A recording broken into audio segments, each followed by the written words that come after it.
मूर्तिजापूर तालुक्यातील माणा येथून जवळच असलेल्या जामठी फाटा येथे अमन धाब्याजवळ अज्ञात वाहनांच्या धडकेत 2 जण जागीच ठार झाल्याची घटना 23 डिसेंबर रोजी घडली आहे।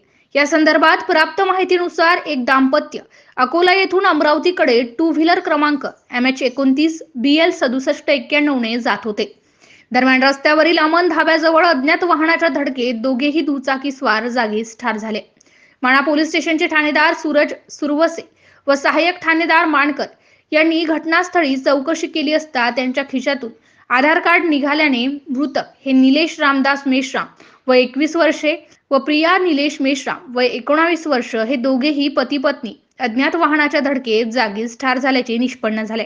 दरम्यान या अपघात प्रकरणी अज्ञात वाहन चालकाविरुद्ध गुन्हा दाखल करण्यात आला असून या प्रकरणाचा अधिक तपास माणा पोलीस करीत आहेत। MCN न्यूज मराठी करिता आशिष वानखडे, अकोला।